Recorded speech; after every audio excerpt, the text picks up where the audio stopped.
Muito bom dia, são 10h18 neste momento e depois de umas longas férias, este é o primeiro episódio do Visto Fora desta nova temporada com Sérgio Costa, Olivier Bonamici e Begonha Inigas.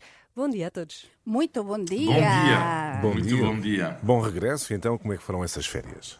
Quem é que quer começar? Olha, pois o programa? foram muito boas, mas já passaram, não é? Agora vamos ao trabalho, não é?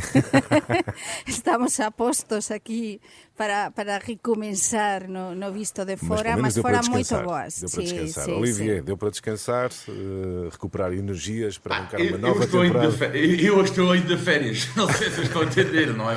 Mas... Sim, o som parece que estás nas Seychelles, não sei. Não, infelizmente o trânsito novamente em Lisboa deu cabo de mim. Mas enfim, não, férias extraordinárias. Este ano fiquei algo raríssimo. Fiquei apenas e só em Portugal. Douro, Alentejo, Leiria e uma noite a ver as estrelas perto de Setúbal. Mas que grandes férias em Portugal, em sítios magníficos. Férias mágicas mesmo. Olha, Olivier, e hoje mudamos de postos, não é? Estou eu aqui no estúdio e Sim. tu onde é que estás? Sim, onde é que sim, bem, estás? eu estou na Galícia, estou perto de Vigo, é maravilhoso, que terra, é Nota-se bem que o Olivier já não está de férias porque foi vítima daquilo que, enfim, todos os que na Grande Lisboa sofrem, que é o trânsito intenso e, portanto, terá que fazer o programa à distância. Não nos impede de fazer a primeira análise da nova temporada. Vamos começar pelos assuntos que marcaram a atualidade europeia esta semana. Vamos sim, o Visto Fora é uma parceria Renascença-Euronet, a rede europeia de rádios. Euronet Plus. Há um novo figurino em Bruxelas, há uma nova Comissão Europeia com novos comissários. Serão, Begonha, começo por ti, escolhas cirúrgicas para os novos tempos. Eu faço aqui um pequeno resumo, por exemplo, alguns detalhes. As migrações vão ficar com a Áustria, com o comissário austríaco, país que, enfim, restringe entradas no país. A alta representante para a política externa é a comissária da Estónia e da defesa da Lituânia, ou seja, enfim, poderá haver aqui um sinal forte de apoio ou redobrado à Ucrânia. O que é que vai mudar com esta nova comissão, Begonha? Eu penso que muitas coisas.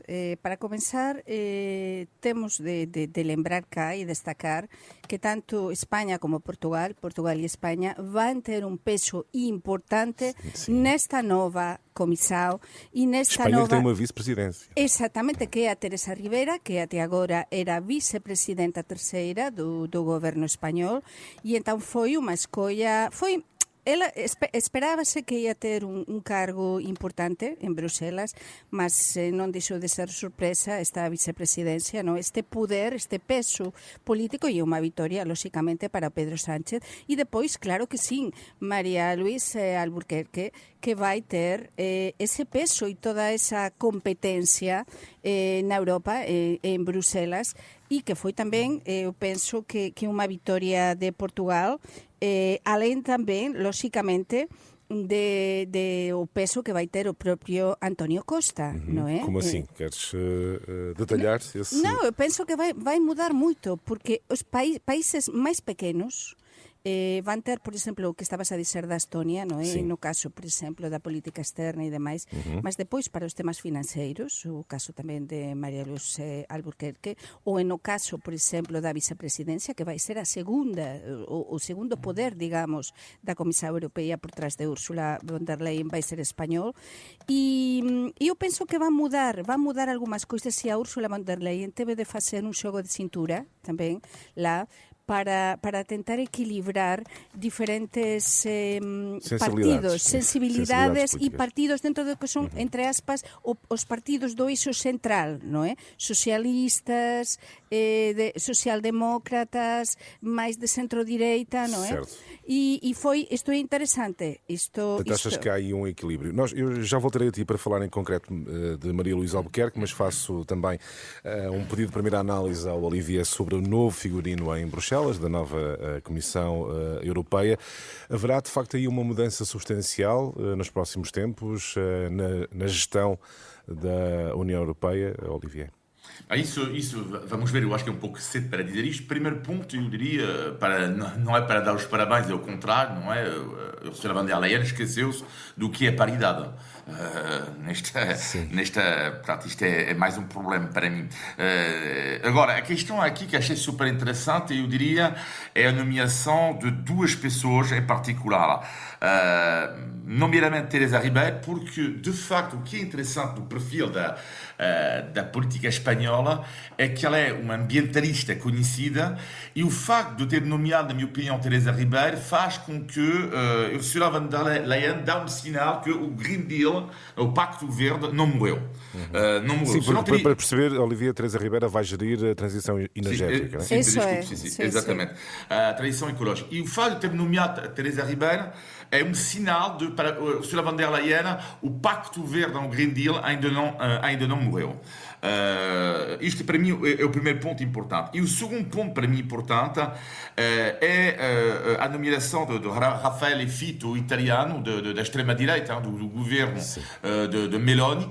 Ele não é dos mais radicais, dentro da extrema-direita, ele é um dos mais moderados, mas não deixa de ser um sinal forte. Mas é o primeiro comissário, que me lembro, corrijo-me se estiver errado, mas é o primeiro comissário da extrema-direita a entrar. Sim, não é? exatamente. De Bruxelas. Sim, e também é vice-presidente executivo, portanto tem um papel importante na Comissão Europeia. E para mim é um sinal também da Meloni, da força que tem Meloni neste momento ao nível europeu. Mas é claramente, Olivier, uma comissão mais à direita do que era anteriormente. Sim, mas é normal que seja mais à direita, porque a direita ganhou as eleições. Portanto, certo, mas com um peso ainda mais reforçado. Eu há pouco dizia que ia perguntar à Begonha sobre a escolha de Maria Luísa Albuquerque como comissária portuguesa. Surpreendeu-te a escolha? Sim, a verdade é que surpreendeu-me, mas é verdade que foi uma escolha que xa se falaba na anterior comissão, non é? E que ficou a porta, non é?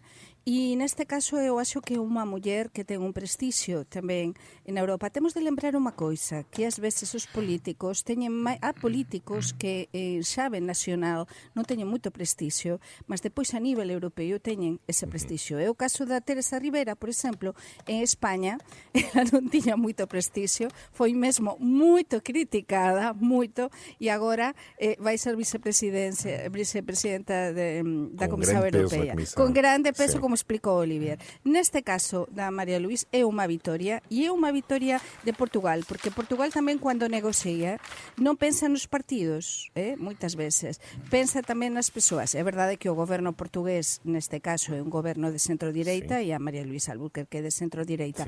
Mas eu vou discordar un bocadiño do Olivier no que dicía de vos, non só da paridade, porque aquí temos, vamos ver, é que non podemos estar aquí con os números. Aquí temos dúas vicepresidencias que son de mulleres, é dizer, temos a presidenta que é muller, a súa equipa máis directa que son mulleres. Entón non podemos, acho que nós, e eu falo como muller, non podemos estar sempre a pensar, non, é que há máis homes, máis mulleres. Non, aquí realmente o peso é tentar equilibrar, non é? Umas veces há máis mulleres, outras veces há máis homes, mas a presidenta e a vicepresidenta, digamos, entre aspas, primeiro, são mulheres, ok? Queres, Olivia, dizias que não havia paridade, como é que olhas para estes argumentos? Já agora, afinal, as mulheres têm bastante peso na nova Comissão Europeia. Sim, aliás, e no programa também, é 2-2, basicamente, estamos visto de fora. Não, eu considero que não é um bom sinal. Eu entendo perfeitamente, claro, que às vezes não é questão de número e não sei o que mais, mas é sempre um sinal, e sobretudo a este nível. E as três últimas comissões, aliás, se não me engano, o último mandato de von der Leyen, mas também de Juncker e de Barroso, de José Manuel Barroso, estavam a respeitar isso.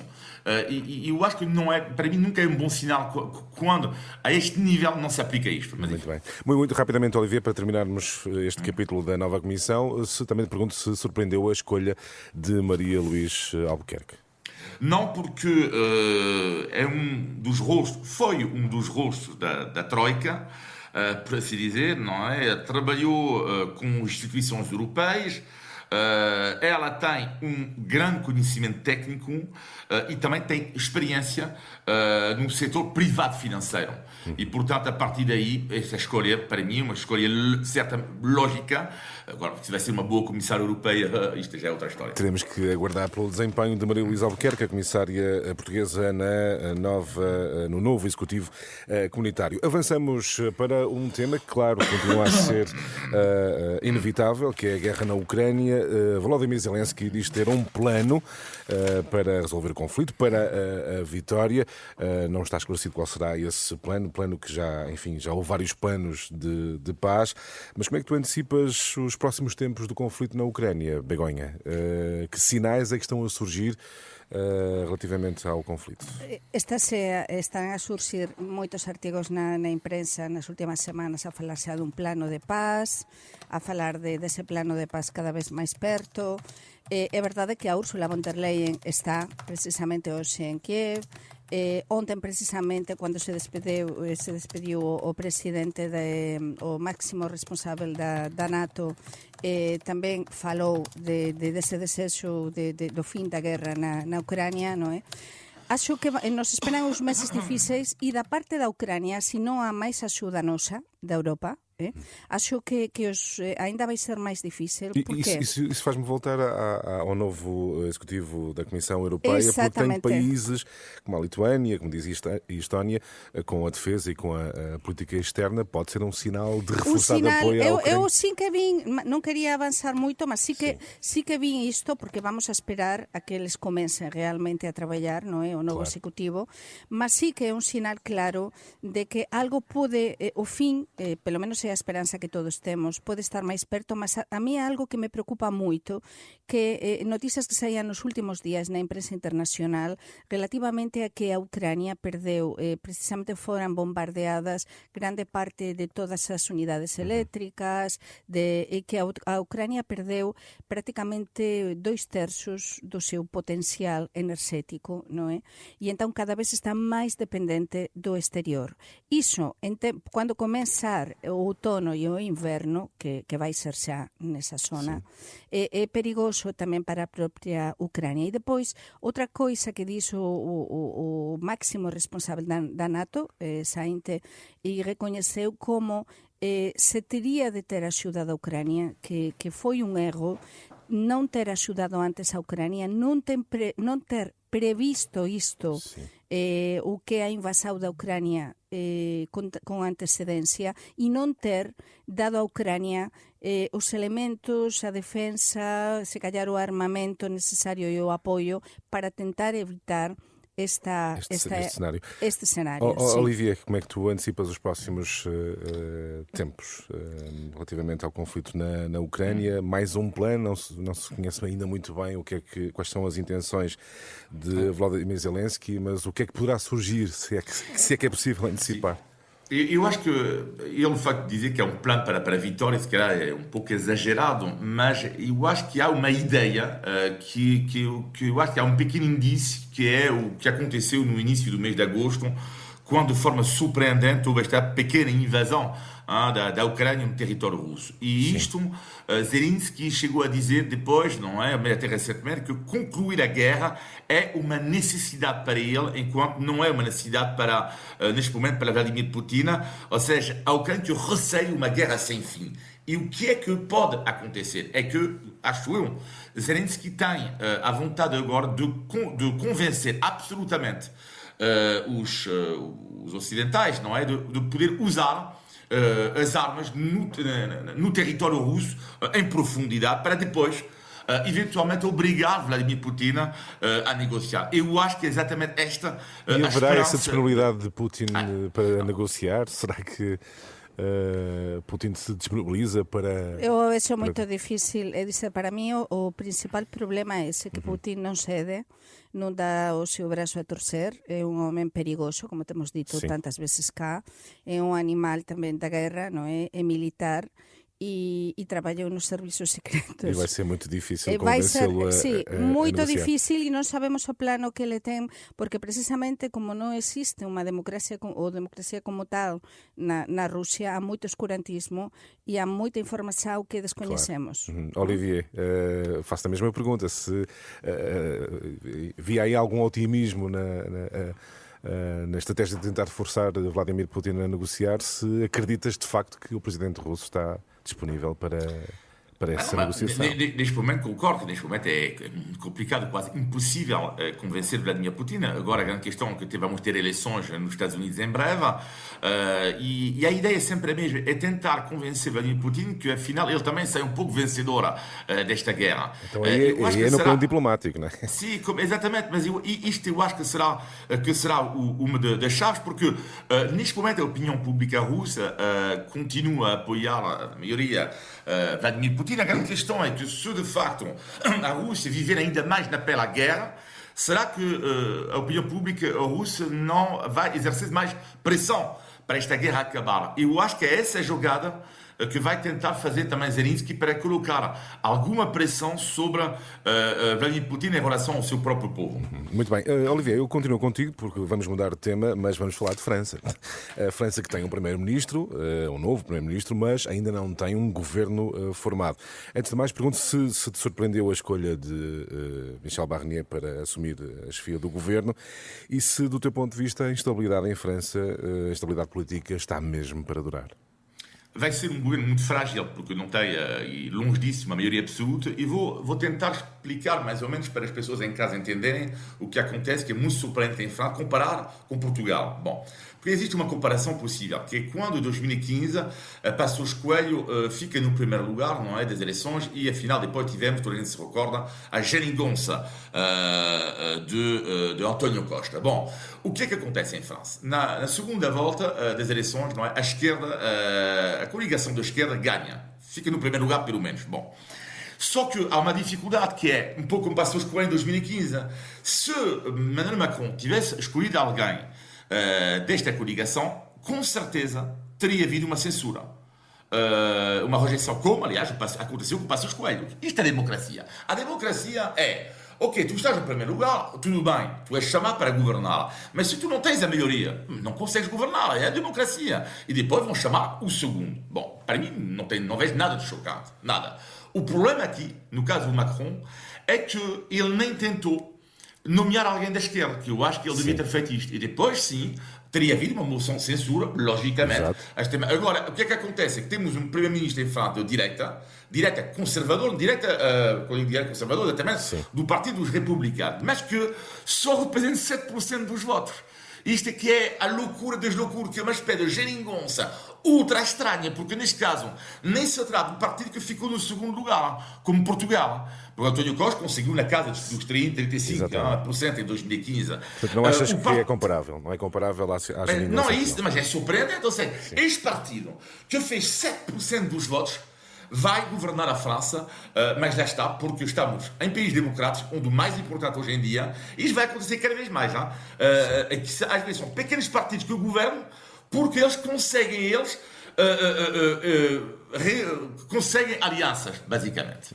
Begonha, rapidamente, como é que antecipas a política francesa nos próximos tempos? Eu estou a anticipar muito difícil. As últimas notícias apontan a que ese goberno xa pode estar, pelo menos o Barnier xa ten ese goberno que xa presentou ao presidente francés, mas que por enquanto non se coñece, non é? É moito difícil, por iso que explicaba o noso Olivier, non é? Porque precisamente a esquerda non percebe e está moito incomodada pela maneira de actuar do presidente Macron. França é presidencialista e o poder do presidente é incrível, non é? E pode facer estas coisas, a legislación e a lei o permiten, e precisamente non ter consultado o Parlamento, que o Parlamento non tivese recusado, en todo caso, esta alianza ou este goberno de esquerda ou esta hipótese de esa maioría de esquerda no Parlamento para formar goberno e que aposte agora en Barnier cando está a ter inmensas dificultades tamén ele propio, que obteve poucos votos en comparación coa esa alianza de esquerda para formar goberno. Por tanto, eu auguro e anticipo un escenario e un goberno moito difícil co Macron sempre por cima, non é? A tentar segurar o próprio governo e a situação na França. Está assim feita a análise aos principais temas da atualidade europeia. Vamos avançar para os temas nacionais. E o Visto Fora é uma parceria Renascença-Euronet, a rede europeia de rádios. Euronet Plus. Milano. Zagreb. Bruxelas. Sofia. Riga. Euronet Plus, a rede europeia de rádios para compreender melhor a Europa. Já que dissemos que há um novo figurino em Bruxelas, mas há um velho problema em Portugal. Incêndios. No ano em que se pensava que seria um dos mais favoráveis no que diz respeito aos incêndios, esta última semana mostra que é um problema que continua com muitos hectares de área ardida, incêndios que provocaram um total de 7 vítimas mortais. Olivier, visto de fora, como é que se analisa este problema recorrente em Portugal com incêndios de grande dimensão? E o que é que se diz lá fora, já agora? Não sei, queres começar por onde? É por mim igual? Lá fora? Sim, como é que se vê? Como é que tu analisas, então? Ok. Analisando isso, o que é que para mim é marcante em relação a Portugal é que, de facto, quase não ouvimos falar disto durante alguns anos, não é? Ou seja, parece que em 2 dias a questão dos incêndios voltou a ser um pesadelo, não é? Em 2, 3 dias, e parece que este pesadelo estava um pouco apagado, por assim dizer, durante algum tempo. O que me marca imenso em Portugal é ver que não se fala da questão do problema de fundo, de políticas de fundo. Fala-se um pouco, mas é mais nos debates e tudo isso, mas não se resolve nada. Estás a falar aqui, reforma da floresta... Exatamente, a reforma da floresta, mesmo a questão das alterações climáticas. Enfim, eu ouvi com muita atenção vários climatologistas, e um deles, que eu gosto particularmente, que é Pedro Matos Soares, dizendo que é incrível que os políticos não tomam em consideração esta questão. Aqui sabes que não há uma política climática séria. Não há nada. E parece que é uma coisa quase de pensamento tão errado, de dizer que mas sempre houve incêndios, mas como é que isto é possível dizer uma coisa dessa? Como é que é possível não admitir uma coisa dessa? Porque eu sei que vivemos num mundo do complotismo, da teoria do complô completamente surreal, mas esta teoria do complô está neste momento a ter estes resultados também. Quando todos os climatologistas, digo bem todos sérios, sérios, dizem se há problemas, se há alterações climáticas por causa da atuação do homem. Mas porquê que raio de ser da esquerda ou da direita temos que contestar a ciência? Não estou a entender. É que eu não estou a entender. E estas pessoas, o mais cume do cume, é que estão a ser cada vez mais vítimas de ameaças. E isto é que é o cume. E depois vais-te falar dos incendiários. É paralelo, portanto, em vez de atacar a questões do fundo... Já lá vamos, eu vou-te perguntar... Portanto, é impressionante. Em Portugal parece que o debate, não é? Parece uma questão do quadro esquerda e do direita, não é? De não querer discutir estas questões do fundo. Eu já vou perguntar o que é que tu achas da gestão que é feita pelas autoridades e pelo governo. Pergunto também, Begonha, se, visto de fora, se reconheces de facto alguma incapacidade em Portugal para resolver esta questão. Para comenzar, eu estou moito triste e mando unha mensaxe de solidariedade, sobre todo a todas as persoas do norte de Portugal, en concreto Antonio Cuña, presidente da SSDR Norte, que sei que ouve este programa, porque sei que foran días moito difíceis a todos os autarcas do norte, porque fundamentalmente o norte de Portugal e o centro foran os máis atingidos. Cortouse este país no meio, prácticamente, e para min, alén do visto de fora, porque visto de fora o que se está a anunciar e o que se noticiou en España foi capa en moitos xornais, foi precisamente a cuantidade de área queimada, o desastre, Portugal arder, mas eu vou máis alén de todo iso. Vamos ver, eu sou filla dun enxeñeiro florestal que sentou as bases do Plano Florestal da Galiza. E que ele combateu e xereou moitos fogos florestais na Rioja, na Galiza. Vamos ver dunha vez por que uns homes voluntarios teñen de ter a responsabilidade de apagar o fogo.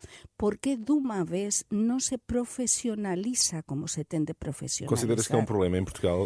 Há un problema de raíz. Aquí non se trata de estar a criticar este goberno ou anterior, non. Aquí non se trata de que o goberno anterior diga que xa fez os traballos de casa. Non se fixeran. Niñún goberno até agora en Portugal fez os traballos de casa. Ni de esquerda ni de dereita.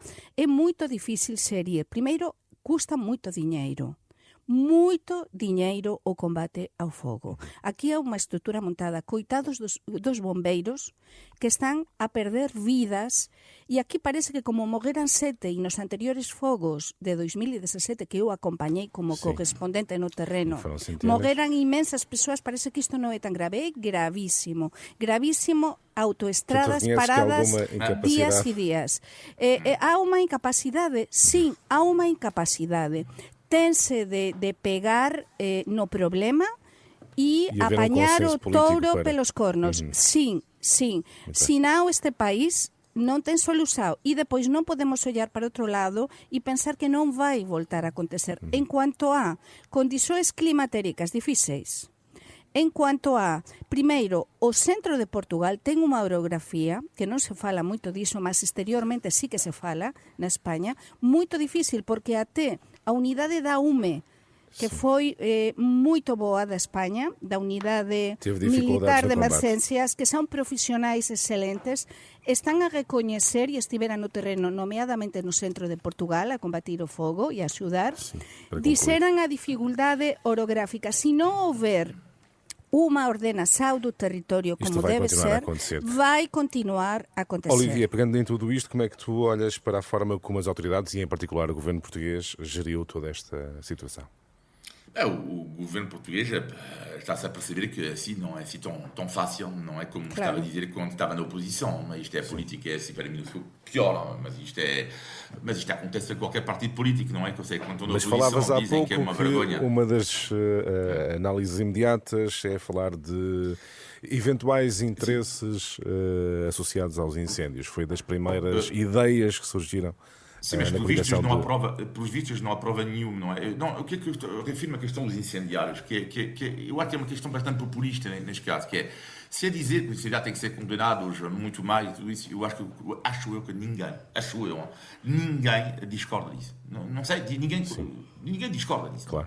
Mas uma vez dito isto, portanto, isto não é uma coisa tipicamente portuguesa, ou seja, em qualquer país os incêndios, muitas vezes, infelizmente, é por causa de um maluco. Bom, que tem que ser absolutamente condenado de forma mais severa ainda. Ok, mas uma vez dito isso, depois tem que se atacar as questões de fundo, não das várias causas, e falava há pouco das políticas climáticas que não há em Portugal, e às vezes as pessoas que gozam depois, mas os preços, eu gostava que as pessoas pagassem mais por causa de gozarem com isto, mas isto é outra questão, porque eu não admito depois as pessoas que morrem por causa disso, às vezes por causa da estupidez humana.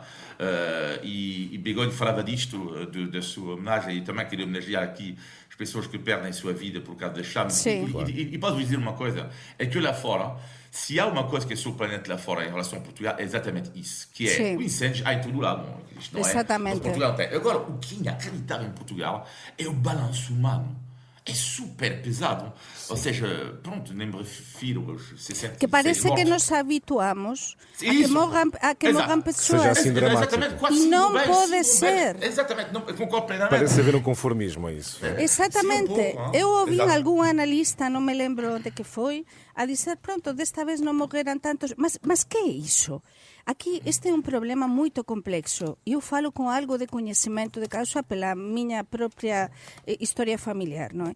E realmente aquí é verdade que os incendiarios é un problema en España e aliás na Galiza foi un problema moito grave e van a continuar a existir os incendiarios. Mas aquí há varios problemas e que para seguir para o goberno é moito difícil, por iso non se pode criticar só a este goberno, sino isto é un cúmulo de gobernos. O nosso tempo está mesmo a terminar, Begonha, em particular, como é que olhaste para a forma como a questão foi gerida e os incêndios desta semana foram?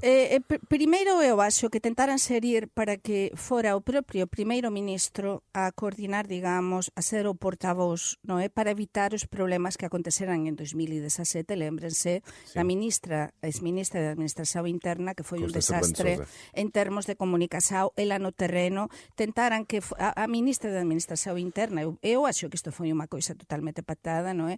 Non aparecera no terreno precisamente para ser o primeiro-ministro, dar sensación de unidade, primeiro-ministro, presidente da República, mas serir en termos de comunicación, isto non é fácil co país descontrolado, porque a sensación que se deu é de descontrolo da cuantidade de incendios que había ao mesmo tempo que non, e por falta de medios non se conseguía pagar. Por iso foi tan importante a cooperación internacional e a cooperación tamén, aliás, das comunidades autónomas españolas e tamén, lóxicamente, do resto da Europa, de outros países europeos, non é? Porque, senão, eu non quero pensar o que teria acontecido se non chega a ter aparecido esa cooperación e esa axuda internacional, sobre todo de medios aéreos, de pessoais e demais, e terrestres para o combate. Muito bem.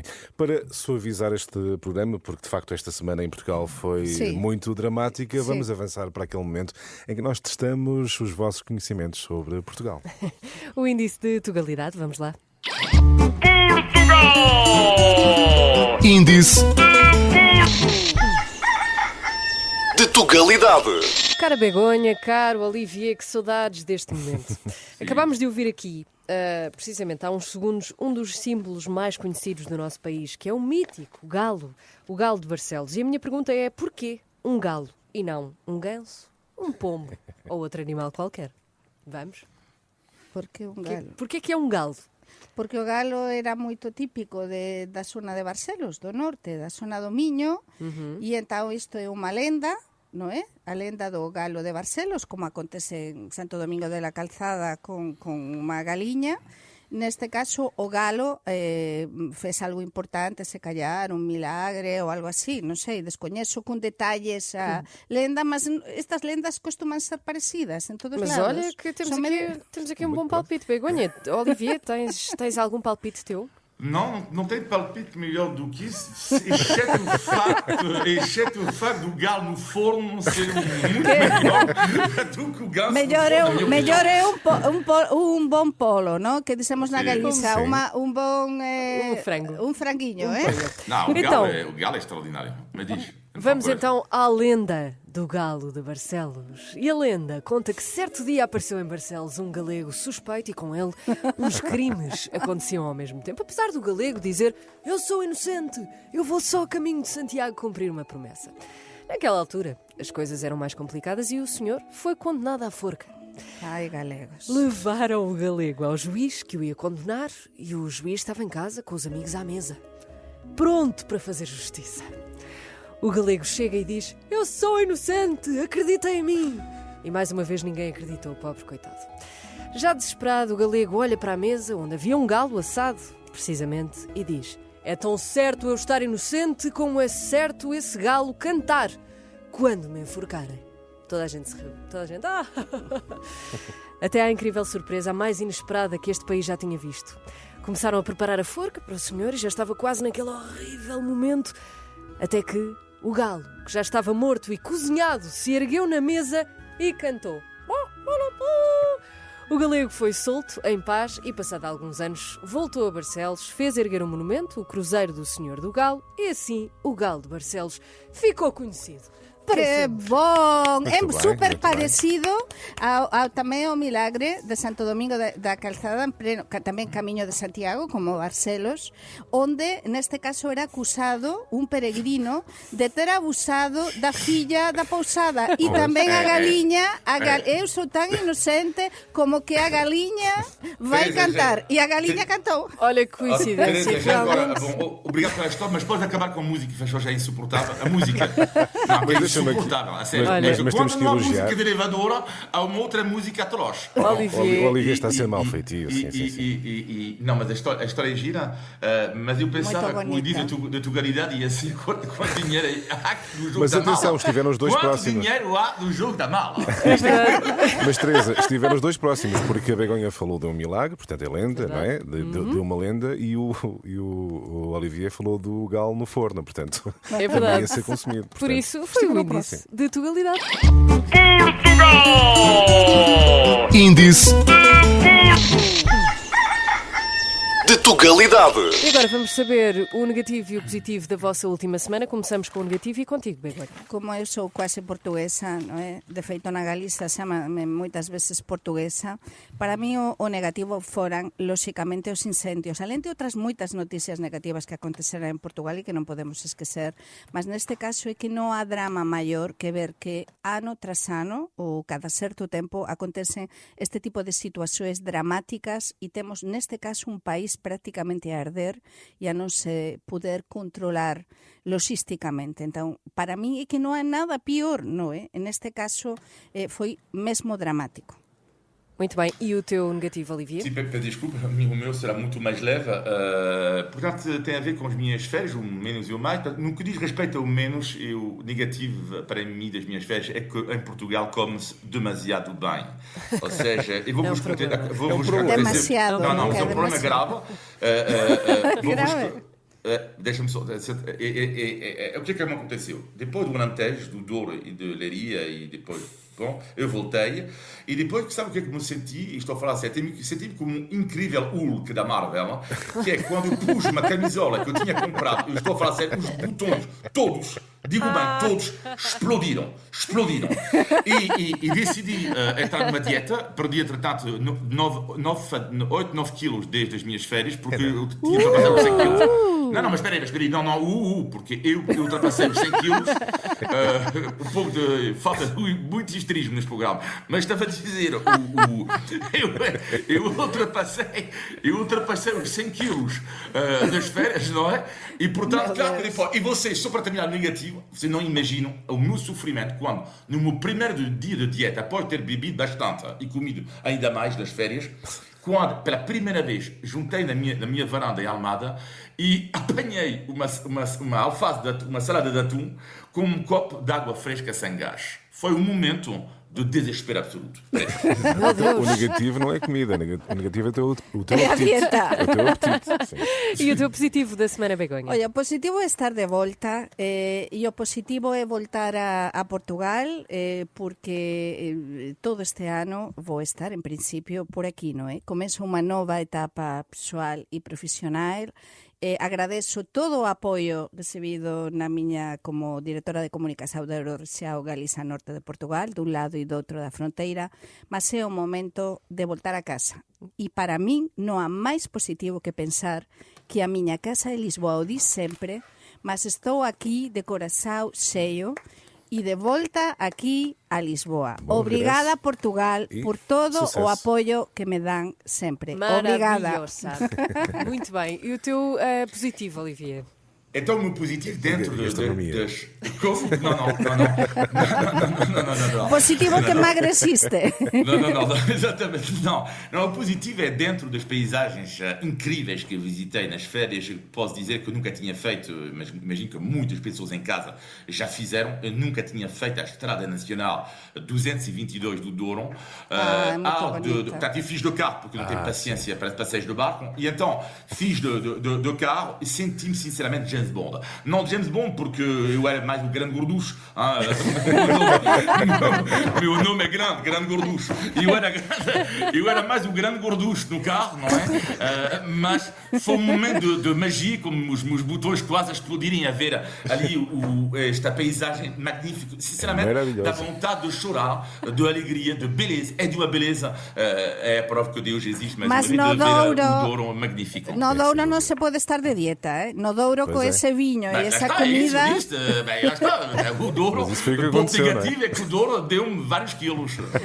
Muito bem. E assim terminamos o Visto Fora. Já tínhamos saudades e para a semana Sem cá dúvida. estamos todos. Obrigada a Um todos. grande abraço, bom fim de semana. Obrigada, bom fim E de até semana. sexta-feira.